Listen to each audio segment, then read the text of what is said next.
si Gen Z ini sendiri kan lah tumbuh besar di era dimana digital itu luar biasa, keterbukaan tentang pendapat, keterbukaan tentang semua hal yang mudah diakses, itulah yang menyebabkan generasi kita itu Menggampangkan.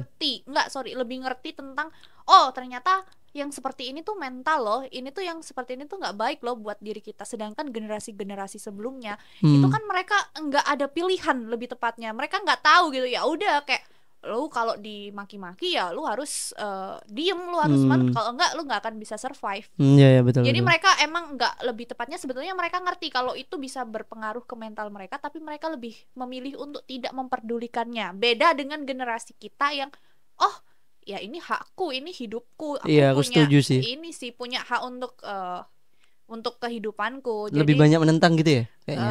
lebih tepatnya lebih memperdulikan dirinya sendiri.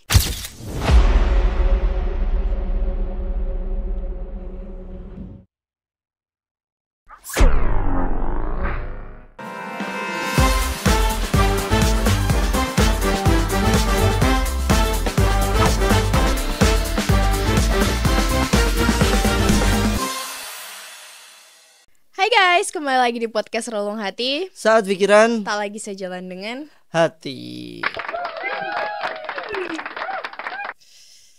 Oke. Enggak, kita hari ini bersama Kak Adel. Ya, Selamat datang Kak Adel. Gen Z banget ya, Gen Z. Apa sih Mas?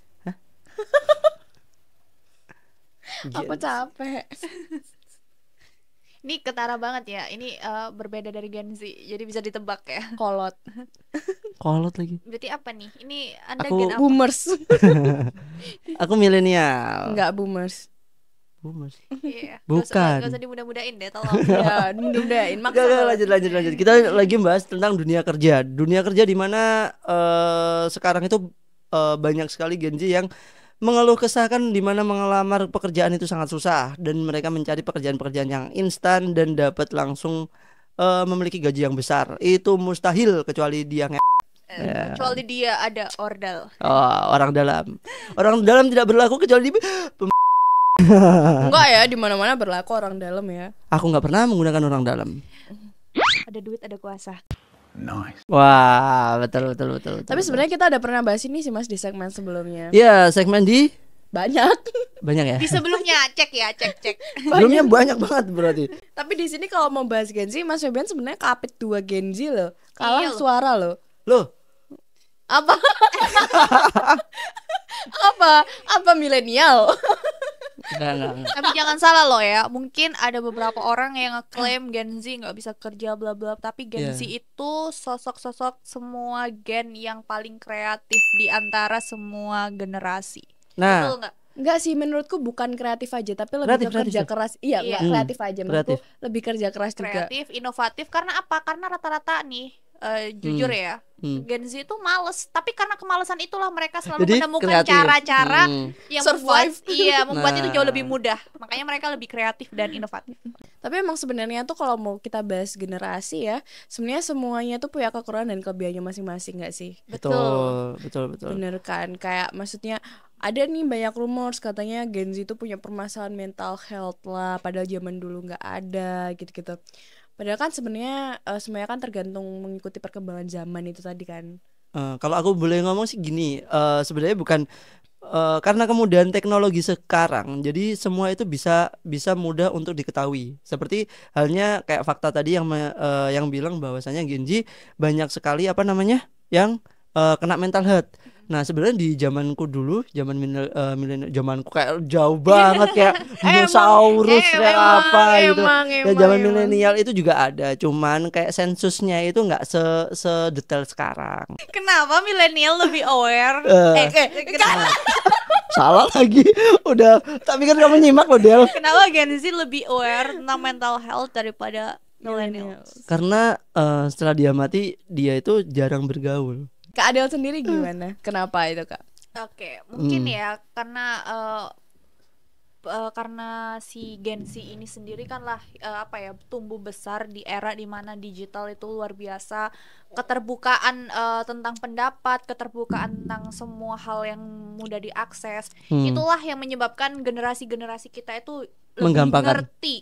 lebih ngerti tentang oh ternyata yang seperti ini tuh mental loh, ini tuh yang seperti ini tuh nggak baik loh buat diri kita. Sedangkan generasi-generasi sebelumnya itu kan mereka nggak ada pilihan, lebih tepatnya mereka nggak tahu gitu, ya udah kayak lu kalau dimaki-maki ya lu harus diem, lu harus manut, kalau enggak lu nggak akan bisa survive. Iya betul. Jadi betul. mereka emang nggak, lebih tepatnya sebetulnya mereka ngerti kalau itu bisa berpengaruh ke mental mereka, tapi mereka lebih memilih untuk tidak memperdulikannya. Beda dengan generasi kita yang oh ya ini hakku, ini hidupku, aku Iya, aku punya setuju sih. ini sih, punya hak untuk kehidupanku. Lebih Jadi banyak menentang gitu ya kayaknya. lebih tepatnya lebih memperdulikan dirinya sendiri. Kayak gitu. Tapi aku pernah baca suatu komen di suatu video juga yang bilang gini sih, salah satu bukti manfaat dari awarenya mental health ini ya di zamannya Gen Z adalah parenting itu bertambah bagus loh gitu. Parenting di zaman Masa sekarang ya? itu bertambah bagus Betul, karena Kok bisa? mereka aware soal mental health. Jadi mereka paham bahwa hal ini tuh nggak bagus dan mereka siap memulai hubungan baru atau tahap baru punya anak itu ketika mereka dalam kondisi sehat, ibaratnya gitu. Kenapa kok Gen Z ini juga mungkin banyak yang terkena mental health? Karena katanya itu bisa jadi, di komen itu ya, itu bisa jadi karena korban dari generasi boomers, generasi milenial itu yang belum ready punya anak. Akhirnya korbannya di anaknya itu, di Gen Z itu gitu. Nah, para Gen Z inilah yang jauh lebih aware untuk memutus tali rantai ketoksikan yang sudah pernah diciptakan di generasi-generasi sebelumnya. Karena iya sih, karena sebenarnya mental health itu kan bisa apa ya? Kalau nggak bisa sembuh kalau kita nggak nyembuhin kan, ibaratnya gitu kan. Harus diputus sih, lebih Iya, tepatnya makanya rantainya. even kalau kita nggak sadar itu bisa aja kan ngalir terus itu tadi kan, padahal kondisinya sakit gitu loh, sakit gitu. Jadi kan. rantai akhirnya kan. Gitu. Makanya kan sekarang Gen Z apa sih?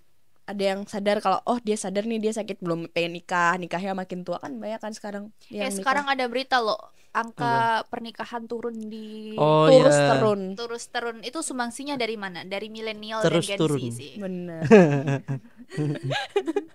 Dari milenial dan Gen Z, bener. Iya, pendukungnya sumbangsi untuk angka itu terus turun kan dari generasi Iya, ya. kalau dipikir-pikir juga Aku iya nyumbang ya. satu angka berarti. Anjir lagi. Nggak apa-apa kan, maksudnya berarti kan Itu baik karena kan bukan lagi buru-buru, tapi lebih untuk mempersiapkan kesiapan. bener, lagian Indonesia juga udah terlalu banyak penduduknya. Ya kan, Iya kalau juga mau sih. masa mau berkembang lagi gitu kan, kita saatnya maju, bukan maju, berkembang maju. lagi. Untuk Indonesia Maju 2045. Wih, Jauh langsung gini banget loh. 2045. Gini pendukung nomor 2 kan waktu Yes. itu. Oh iya dong. Pak Prabowo. Iya dong. Iya dong. Gini dong. Indonesia Emas. Iya. Tiba-tiba banget Hidup Indonesia. IKN ya kan. Hidup IKN. Tiba-tiba banget. Kan iya, kan kita harus mempersiapkan banyak hal menjadi generasi yang baik untuk Indonesia Maju 2045. Tapi kalau gitu menurut kalian nih, kan sekarang oke Gen Z aware soal mental health ya kan. Tapi kan selain itu ada sisi lain kayak mereka berkoar-koar soal mereka punya mental health, atau mungkin bisa jadi self diagnosis juga. Kayak misalnya aku bipolar loh gitu. Atau aku punya anxiety loh gitu. Padahal- That's a good things, or harusnya nggak usah dikoar-koarin gitu? Atau kan kalau zaman dulu kalau orang sakit tuh ditutup-tutupin kan, apalagi it's about mental Itu gitu kan. lebih aib ya. Iya benar. Karena kalau orang dulu pasti ini anak stres ya kayak gitu. Sekarang Zamanku kan sih, zamanku. apalagi yang emak-emak nih pada takut nih anakku stres atau kayak gimana gitu. Sekarang kan enggak kan, apalagi kalau misalnya lagi berantem sama cowoknya gitu, kamu kok kayak gitu sama aku lagi anxiety tahu gitu kan, dibuat alasan gitu-gitu loh. Apa tadi insight? Kegelisahan Oh, yang kegelisahan yang mendalam. Iya. Itu that's a good things, or harusnya nggak usah kayak gitu atau gimana? That's too much atau enggak sih, itu menurut aku bagus banget karena dari situ kita tahu nih apa yang, kan kalau kita tahu tentang masalah diri kita bisa ngerti gitu loh kapasitas untuk kita berperilaku ke orang lain tuh seperti apa. Jadi kita bisa bikin batasan. Oh kita harus seperti apa. Kalau orang zaman dulu generasi yang mungkin nggak semua tapi beberapa, mereka kan nggak ngerti ada masalah dari dalam diri mereka, ngungkapin dan ngeluapinnya ke generasi atau bisa ke anaknya, ke pasangannya, jatuhnya apa? Toksik kan? Iya benar sih, juga iya sih. Berarti Iya. tapi kan kalau self diagnosis, oke itu mungkin soal memberitahukan diagnosanya. Tapi kalau self diagnosis tuh gimana menurut kalian sendiri? Kayak mereka belum ke psikolog, belum ke psikiater, tapi udah bilang Aku bipolar atau apa gitu ya. aku Jangan depresi sampai gitu. self diagnosis itu standarisasinya dari TikTok ya. Ini penyakit Atau dari influencer, atau dari influencer. Ini penyakit Gen Z ya. Iya. Standarisasi TikTok banget. Nyari di search contoh ciri-ciri orang depresi. Iya lagi. Aku semua lagi. Udah merasa si paling stres ya kan, si paling depresi. Jadi sebenarnya apa yang kita pikirkan itu akan menjadi kenyataan. Jadi buat views di Relung Hati untuk segmen kali ini, apapun yang kalian rasakan, apapun yang kalian derita, kalian entah berpikir bahwasanya seorang yang mental hurt tentang perfeksionis, yang dia itu salah dikit langsung marah, kacau, itu kan ada juga. Apa itu namanya? ADHD nggak sih? Yes. Nah itu, terus ada yang bilang bipolar, yang dia moodnya naik turun, kadang bahagia tahu-tahu nangis, kadang nangis tahu-tahu bahagia. Jangan pernah kalian mempercayai bahwasanya kalian sakit itu. Semakin kalian percaya sakit itu, semakin terdiagnosa bahwasanya kalian akan sakit itu. Karena sakit itu semua dari pikiran kita. Aku bilang lagi, pada saat aku dulu kuliah di psikolog, aku ngomong pada guruku beberapa hal yang mau disembuhkan itu ya, tentang pendalaman materiku sebenarnya tentang konseling, dimana itu orang yang terlihat baik-baik saja itu belum tentu dia benar-benar baik-baik saja ya. Beberapa hal yang dia yakini itu membawa dia sebenarnya ke arah tersebut. Jadi buat views Relung Hati segmen kali ini, kalau kalian ngerasa itu ada pada diri kalian, nggak perlu kalian percaya dulu. Siapa tahu karena memang kalian belum makan. Makanya lemes ya. Lemas. Makanya makanya mudah marah. Gelisah. Loh, iya loh. Iya benar. Nggak lapar itu bisa mudah marah loh, beneran. Mudah gelisah juga Mudah gelisah loh. Iya, Gemeter gitu. gemeter. Tahu-tahu kenapa pucat gitu. Aku sakit ini. Enggak, kamu belum makan. Kamu cuma belum makan gitu. Atau nggak kurang gula? Yes, itu bisa aja, bisa Kurang aja. gula emang ya? Iya, Iya, bisa kalau kurang jadi ya. gula kita lemes tau mas. Nggak Oh semangat. iya sih. Bisa jadi juga kurang tidur. Kurang tidur itu menjadikan orang itu uring-uringan. Benar banget. Iya kan? Bikin Kurang mood tidur. swing. Nah, makanya anak kecil kalau marah-marah nih, tahu nggak, anak kecil bayi itu kalau marah-marah gitu berarti kurang tidur. Iya. Pasti orang tuanya bilang, waduh kurang tidur nih, diboboin lagi. Nah, bagi teman-teman yang uring-uringan, temennya atau siapa, suruh tidur. Atau nggak kasih dot kan anak kecil gitu biasa kalau nangis. Oh berarti lapar kan, lapar. Ya. Kurang tidur bisa, lapar bisa, terus tadi kurang gula. Jadi jangan ke arah penyakit dulu lah, jangan ke arah sana dulu. Bahkan aku bilang ke teman-teman yang atau adik kelasku yang masih konseling atau tanya gitu, aku sebenarnya nggak bisa ngerjain ini, kurang fokus itu. Aku sakit apa yang kurang fokus itu, ada kan? Yang dia nggak bisa fokus pada satu hal itu, ada loh itu. Ya itu termasuk kayak ADHD Iya. kan? Masa iya? Oh ADHD itu ada banyak ya kayaknya ya. Enggak, emang ciri-cirinya tuh banyak. Oh ciri-cirinya banyak. Nah dia kayak misalkan bilang kayak gitu, belum tentu nggak bisa fokus gara-gara mungkin masih mikirin ceweknya. Bisa jadi kan. Atau nggak emang lagi Pikirannya banyak yang terpecah. dipikirin. Ya kan maksudnya itu, pikirannya terpecah. Kurang air putih. Kurang air putih, betul. Makanya minum Nggak usah. Fit, gitu. belum masuk lagi.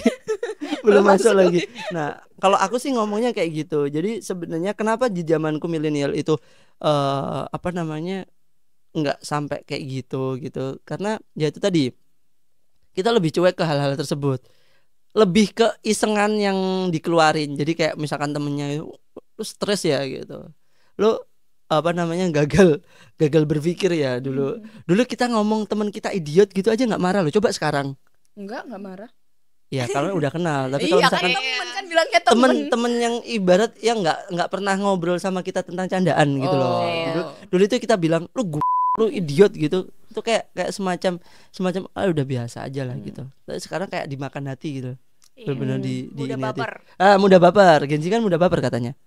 Mudah baper dan mudah merasa dirinya paling teraniaya. Wah. Nggak semua. Guys, Gen Z ya. Ayo Gen Z kumpul, hujat milenial satu ini.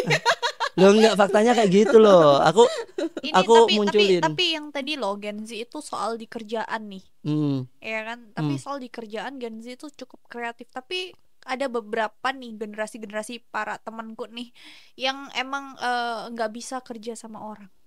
Bisa. Tapi sebenarnya ya kalau bahas soal kreatif gitu-gitu ya itu balik ke personnya juga nggak sih? Maksudnya ada beberapa orang tuh yang dilahirkan sebagai kreatif, ada yang beberapa orang tuh yang dilahirkan kayak based on book, dia hidupnya kerjaannya tuh based on book gitu loh. Jadi bukan yang Terperinci. iya. Orang-orang yang terperinci yang biasanya di kantor gitu ya. Iya, bukan yang kayak ayo pikir ide-ide itu tuh nggak bisa. Jadi kayak hidupnya tuh ya udah gitu aja gitu. Kan ada kan semuanya Bisa tuh jadi. balik lagi ke orangnya kan. Yes, bener. Tapi kalau di kerjaan sekarang gimana, Kak? Tapi sebelum itu kalau misalkan balik lagi nih, kalau misalkan dibilang tadi kan karena kreatif ya. Kreatif dan inovatif itu terjadi jika dia udah kepepet. Selagi dia belum kepepet, itu kayaknya belum keluar ide itu gitu. Bener nggak nih teman-teman nih? Karena Gen Z itu lebih banyak hidupnya tentang kepepet. Iya Iya nggak sih? tuh. Karena mereka nggak mau susah. Manusia deadline. Iya, mereka nggak mau susah, makanya mereka selalu mencari cara gimana ya. Pokoknya nih aku harus menyelesaikan suatu masalah ini, tapi aku nggak mau susah. Nah, tuh. Makanya terciptalah cara-cara yang di luar nalar, di luar nulur. Kerjaan-kerjaan baru. Tapi Kak Adel sendiri kerja sekarang di industri apa, Kak? Di industri tetap ya di marketing and sales, tapi saat ini aku berfokus di digital. Digital marketing. Yes, karena ini apa job title si Gen Z banget ya, tentang digitalisasi semua. Iya. Iya, jadi sekarang karena emang zamannya di digital, aku switch karir, aku moving dari konvensional marketing jadi ke digital enthusiast, digital marketing enthusiast. Kayak gitu tuh kerjanya teamwork atau iya, ada teamwork. Kalau misalkan sendiri juga bisa, handling sendiri juga bisa. Jadi tergantung sih. Tapi aku sering lihat kamu kamu di apa namanya? Itu loh kayak panti asuhan, terus di sekolah-sekolah kayak gitu. Oh, itu kegiatan sosial. Oh, itu kegiatan sosial. Iya, itu kegiatan sosial. Beda sama kerjaanmu. Beda. Kalau itu memang pure jadi volunteer. Oh, volunteer. volunteer buat apa, Kak? Buat mengisi kesibukan karena kesepian kah atau No. untuk ya karena mungkin aku kayak di segmen sebelumnya aku kan udah menemukan apa arti hidup aku. Iya. Kembali lagi di situ ya. Iya, jadi kalau pengen tahu alasannya kenapa tadi jadi apa? Jadi volunteer. Nah itu. Lihat ada di segmen. Entah segmen berikutnya, entah segmen sebelumnya. Jadi tergantung editorku mau ditayangin yang mana dulu. Iya. Jadi kita hidup itu diberkati untuk menjadi berkat, harus menjadi seperti itu. Sebaik-baiknya manusia dia yang bisa bermanfaat untuk manusia yang lain. Berat lagi nih. Tapi ngomong-ngomong soal kerjaannya Kak Adel nih, di kerjaan Kak Adel sendiri banyak Gen Z-nya kah atau iya, sekarang kalau di aku sih campur ya, ada tapi lebih banyak milenial sama Gen Z, karena kalau boomers udah ya tahu sendiri lah nggak kalau mereka untuk adaptasi ke teknologi, ke new teknologi dan lain-lain itu kurang ya. Jadi rata-rata banyak milenial yang mau kayak switch karir ataupun mereka yang mau untuk belajar beradaptasi tentang teknologi, masuk ke terjun di dunia itu. Gitu. Oke, keren sih. Tapi ngomong-ngomong kan tadi kita juga bahas soal angka pernikahan yang turun gitu kan. Kak Adel sendiri kan udah quarter life kan, udah masuk ke quarter life. Akankah menyumbang salah satu angka itu tadi atau mau udah ada rencana nih gitu? Insya Allah masih lanjut pengen untuk berkarir terus ya, karena menurut aku ya mungkin kalau sebagian stigma orang Indonesia dan emak-emak di Indonesia ya umur kayak gini tuh kayak umur-umur menjelang perawan tua nggak sih? Iya benar. Iya nggak sih, ini siapa mama Facebook nih? Nggak semua, tapi ya kan itu kayak wah ini umur ini belum nikah, tapi enggak guys, ini tuh kalau untuk zaman sekarang umur segini tuh malah emas ya. 25 adalah umur-umur di mana umur baru memulai hidup. Bener. Lahir kembali lahir kembali. Tapi bedanya di saat kamu pegang duit. Betul. Tapi sekarang sebenarnya nggak tahu ya di lingkungan yang lainnya. Tapi kalau di lingkunganku umur segini, maksudnya umur sekitar 20-an sampai 30 lah ibaratnya, 27, 28 belum nikah itu udah biasa sih kalau di lingkunganku. Mungkin udah mulai terbiasa kali ya karena Zaman sekarang sih, tapi kalau yang kemarin-kemarin enggak juga. coba kalau beberapa tahun kemarin gitu kan Iya. udah aduh udah gak nikah nih gitu. Bener. Tapi aku punya tahu Mbak saudara perempuan yang umurnya dia milenial sih mungkin masuknya karena 97 lahirnya. Itu belum nikah kan. Itu udah sampai orang tuanya udah sampai itu gitu, sampai Nggak kemana-mana. masalah guys, nggak usah buru-buru. Pernikahan itu bukan Ajang. waktu yang untuk kita harus diburu-buruin, tapi Ajang di mana perlombaan. bukan ajang perlombaan, tapi di mana kita harus mempersiapkan, karena bukan tentang nikah gampang, kita tinggal daftar aja ke KUA beres kan. Tapi yang harus dipikirin kan Setelahnya. after meritnya. Karena Kayak nikah bukan garis finish itu kan. bener lah, masih ada Malah garis cobaan yang harus dicobain. cobaan malah dicobain. Masih banyak Iya, iya. cobaan yang harus dicobain setelah itu. Iya, karena kan Betul. habis nikah kita bukan berarti harus berhenti kan. Malah Malah itu awal mula masalah Bener. muncul Oh, bener banget. ketika kalian gak siap. Betul. Masalah, bener. Ketika pada saat pasangan Kalian- yang tidak tepat dan mental yang belum siap. Iya. Kalau Balik lagi ke mental. Iya, betul. itu betul. menyebabkan mental health akan naik lagi nih. Iya bener lagi. Betul. bener Pernikahan lagi. yang tidak tepat. Nah itu kan salah satu juga yang menentukan apakah generasi ke depan kita akan banyak yang punya mental health atau enggak gitu kan. Iya, betul. Tapi kan mental health, kalau kita bahas mental health kan berarti orang yang punya kesehatan mental yang bagus kan harusnya. Banyak yang lebih aware aja tapi juga banyak yang punya kondisi mental health yang lebih bagus kan. Of course itu. Jadi ya semoga kedepannya generasi ke depan juga teruslah aware soal ini gitu kan. Bukan hanya Gen Z aja. Semoga pikiran dan mata hati para milenial. Sekarang tuh lagi rame tuh di akun gosip di salah satu platform di Instagram tuh Apa bilang klaim tuh kalau misalkan Gen Z ini pada generasi yang paling susah untuk kerja dan lain-lain. Karena dia itu tadi aku bilang dia cari sesuatu hal yang mudah gitu loh. Ngeliatnya gitu. Paling bener Gen Z, abis ini yuk kita berwirausaha aja deh. Iya. Kita bukan mencari loker tapi kita yang menciptakan loker. Nah, betul. Itu setuju sih aku, setuju. Karena menunggu Indonesia makin banyak loker itu kayaknya mustahil. Iya, Semakin tahun itu semakin sedikit loh sebenarnya. betul. Dan pengangguran semakin banyak. Banyak. Itu.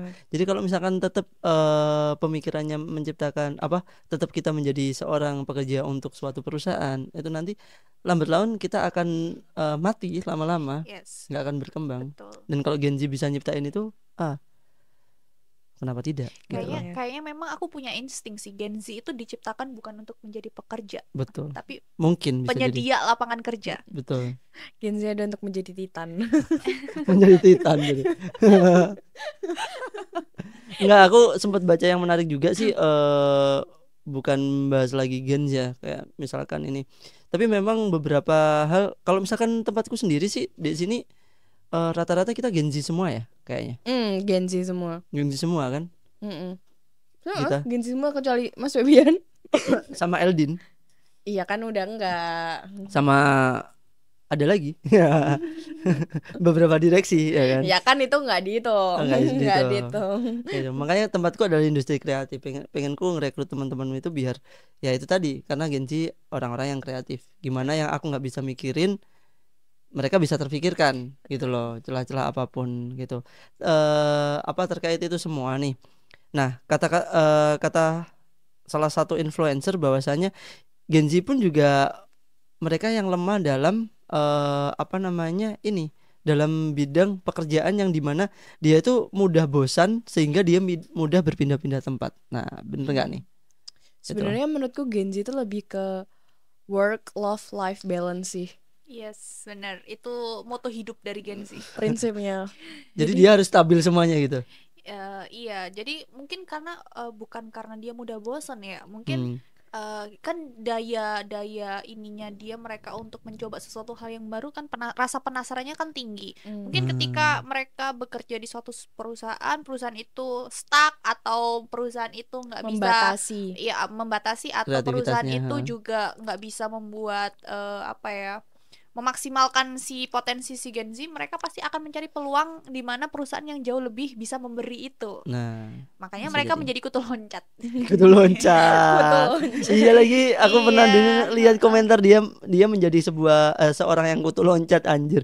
Ada yang komentar kayak gitu Ini tak sepilin deh nanti kalau misalkan inget aku komentar-komentarnya itu. Tapi mungkin benar juga sih, karena sekarang kayak Gen Z tuh banyak banget gitu loh yang dikerjain. Kebanyakan ya, nggak menurutku Gen Z sekarang tuh nggak cuman bekerja di satu tempat aja gitu. Betul. Mereka banyak banget. Even mereka jadi pekerja kantoran, pasti mereka juga punya bisnis Iya, lain. mereka punya pekerjaan freelance. Atau ya. influencer gitu-gitu. Iya, Pasti ada aja yang dikerjain gitu loh. Betul. Karena yang dia lihat itu bukan seorang mentor-mentor yang bener-bener ini, tapi mereka itu condong ke orang-orang influencer. Jadi otomatis dia itu terbawa arus di mana mereka mencari penghasilan dengan cara apapun gitu. Karena Gitu. karena nggak mau susah, dia akan mencoba mencari uang itu dari segala sisi mana aja yang bisa diduitin lah kasarnya, ya nggak sih? Ya, semua yang bisa diuangkan. Asal ada duit aku ikut ya gitu. Nah, bisa jadi kayak gitu. All Sampai- about money. Sampai semuanya kan banyak banget kan sekarang tuh hal baru yang jadi kerjaan gitu loh. Contoh-contoh. Banyak kayak karena kan Gen Z itu juga termasuk, mungkin entah Gen Z atau entah zaman sekarang ya, itu kan gengsi sosial media tuh harus dikasih makan kan. Jadi pekerjaan apapun ada sekarang, ada loh pekerjaan yang unik yang keluar. Apa tuh? Penyedia jasa sleep call. Masa iya? Iya, jasa sleep Ada call, loh. jasa Sleep call? chat. Yes. Iya, jasa chat. Jasa chat. Iya kan? Untuk milenial-milenial yang kesepian yang membutuhkan Gen Z. Kita buka dong. Ada juga kayak sewa iPhone gitu-gitu. Screenshot WA. Enggak, screenshot iPhone juga Iya, ada. kan screenshot WA iPhone kan maksudnya. Iya. Screenshot iPhone Itu gitu. gimana sih caranya? Maksudnya gimana tuh? Dia Iya, nggak tahu, aku Iya, juga nggak. jasa-jasa apa sih itu? Ada di TikTok. Milenial Oh, pra milenial. update. Aduh. Aku nggak main TikTok, serius aku nggak main TikTok. Aku terakhir update posting TikTok kemarin viewsnya, 600 aja udah seneng aku. Terus kayak apa yang sekarang kan running itu udah jadi itu kan Iya. tren baru. Apa? Running kayak kayak Oh, fun Strava. run. Strava itu. Joki. Strava, tahu Strava nggak, Mas? Enggak. Nggak kan? Joki Apa sih? Strava itu kayak aplikasi untuk mengukur kalau misalkan kita lari, kita pace Seberapa olahraga jauh, kayak gitu. seberapa iya, iya. jauh larinya, berapa menit, seberapa jauh dalam berapa menit gitu kan. Semakin jaraknya jauh tapi menitnya dikit gitu-gitu. Itu ada jokinya kayak gitu. Anjir ribet anjir. Itulah untuk kebutuhan gengsi. Itu ribet loh, sumpah ribet. Tapi lagi. kan menciptakan lapangan kerja baru. Anjir ribet lagi. Iya kan? Menciptakan lapangan kerja baru. Bayangin kita cuma lari, ya kan? Kita olahraga nih, Iya. digaji. Anjir, fun fact-nya apa ini coba? Ya kan? Kayak gitu. Kita lari nih buat kesehatan kita, ya kan? Kita olahraga, tapi kita dapat uang buat Iya joki juga ini sih. tuh, ya kan? Hmm. Ya itu kreatif kan? Dari kreatifnya Gen Z itu tadi. Wah, lagi lebih banyak kerjaan-kerjaan yang nggak penting tapi jadi uang gitu nggak sih? iya. Wah, ini lagi trending nih, lari nih, ada Strava nih. Aku coba buka joki gitu. Iya. Oh. Kan nggak mau susah tapi pengen eksis terus di sosmed. Ah. Karena sosmed itu sekarang harus dikasih makan supaya tetap followers aktif. Pride naik. Ngikut Loh, trendy nih, Kita ngikutin juga zaman handle nih, sosial gitu. media kan? Iya. Bener. Iya kan kita juga udah masuk ke arah sana loh. Walaupun aku milenial, aku udah bisa menerawang nih ya kan. Hal-hal Karena kan semuanya dari Gen Z pekerjaannya. pekerja tim-timku Dari Gen Z. Gen Z. Oke. Tapi ya mungkin semuanya balik lagi ke orangnya itu tadi ya. Karena kita nggak tahu, mungkin ada Gen Z di luar sana yang kerja keras banget gitu loh kan. Oh ada kok, ada Rata-rata nggak semuanya, ada. Rata-rata yang jadi Aku tahu. sandwich. Ya. Sandwich generation. Nah, munculnya adalah sandwich generation. Itu pasti nggak punya pilihan, karena lebih tepatnya nggak punya pilihan. Bener. Jadi There's no mereka choice. dipaksa untuk kerja keras. Ya kamu harus kuat gitu kan. Harus kuat, kamu harus nggak bisa, nggak ada pilihan untuk ngeluh gitu loh. Nggak ada pilihan untuk menolak dan Ya mengeluh. kamu ngeluh boleh, tapi kamu nggak bisa berhenti. Iya. Siapa suruh kamu berhenti? Nggak. Berani-berani ya kamu berhenti. Itu kayaknya ini ya, firasat apa namanya, ungkapan hati yang kemarin ya. Iya, Iya dah. bener. Ungkapan hati yang kemarin yang jadi payah siang malam ya kan. Yes, itu. Tak pikir Adele ini kayak milenial, ternyata Gen Z, ternyata tekanan itu baru tahu aku Iya, ternyata. jadi Diungkapin sekarang. jadi aku lah Gen Z yang bermental milenial karena kehidupan. Karena kehidupan. Karena bensin perjalanan mobil mahal. Iya, Enggak sih, mungkin juga karena itu apa namanya, pergaulan. iya, Oh ya, lingkup circle. Lingkungannya milenial. Iya, kalau Gen Circle. Z bergaulnya sama pure yang Gen Z yang mereka punya pemikiran, ya mereka tercipta sebagai pribadi yang seperti itu, yang Sama. yang kreatif ataupun yang lebih memilih work life love balance. Hmm. Tapi kalau Gen Z yang mereka udah memang pertama mereka udah dari sandwich generation, terus mereka bergaul dengan lingkungan milenial yang seperti itu, ya pasti akan tercipta yang itu tadi, yang bermental seperti milenial. Iya. Jadi kayak gitu. Iya, tergantung circle-nya, kembali lagi ke Tergantung circle lagi sih. betul. Iya. Lingkungan itu apa, berpengaruh banget. Iya. Emang work life love balance itu work life-nya udah oke, love-nya udah balance belum, Jeff? Nah, Siapa nih? Love-nya Tanya udah siapa? balance belum? Tanya ke siapa? Cara lu. Love-nya udah balance belum? Hidupku nih? nggak pernah ada yang balance, Mas. Nggak pernah ada yang balance. Work life aja nggak balance, apalagi ada ketambahan masuk love, nggak akan balance. Udah balance belum? Gen Z nih katanya kan harus balance nggak nih? alhamdulillah. Alhamdulillah apa? Alhamdulillah balance. Alhamdulillah. Sekarang? Alhamdulillah tidak serius ya. Oh, yang kemarin. Oh, Oke, mungkin oke, kan oke, oke. karena kan Kak Adel kan kemarin masih di umuranku, ya kan? Kalau kemarin kan bilang kan Ya, kemarin bisa masih jadi ya. Rio kan. Berarti aku masih di proses Rio-nya, Kak. Aku belum masuk ke proses balance-nya. Iya. Berarti aku tinggal tunggu waktu aja. Ya, ya emang balance-nya itu nggak mungkin di usia-usia itu gitu loh. Iya. Aku di usia-usia itu juga itu nggak balance sama sekali. Sebetulnya juga nggak balance amat, tapi tergantung cara kita aja untuk menyikapi hidup itu kayak gimana, menikmati hidup itu Seperti apa? jadi balance kayak gitu. Caranya aja. Waduh, aku pada saat usia-usia itu malah lebih banyak di kantor. Beneran. Gak apa-apa Gila. kan belajar. Nggak balance, makanya nggak balance itu tadi. Makanya kan hidup-hidup di Nggak zaman balance sekarang itu. ya nggak ada balance-balance-nya. Nggak balance itu. Aku baru inget lagi. Ya kan, nggak ada suruh lembur balance-balance-nya. aja. Makanya Betul. sebenarnya moto itu tuh hanya bisa diterapkan oleh orang yang udah financial freedom. Financial freedom adalah Iya, segalanya. tuh. Udah berapa menit tuh? Udah diganti lagi sama tim nih. Udah berapa Udah menit berapa lagi? menit ini? Oke, sudah 40 menit kita ngobrol, nggak terasa ditambah tadi Karena ya. seru banget kan Seru pembahasannya. Relate banget. Apalagi nyerang Mas Febian itu seru banget. Iya. Gila lu dia. Ngasih tahu Mas Febian. Udah ada halo. telepon lagi nih ya kan. Udah dicari ya kan. Udah dicari. Siapa nih?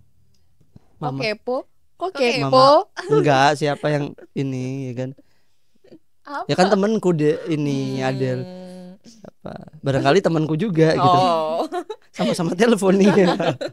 Oke guys, mungkin itu aja segmen kali ini. Sampai ketemu di segmen selanjutnya di podcast Relung Hati. Saat pikiran Kita lagi sejalan dengan hati.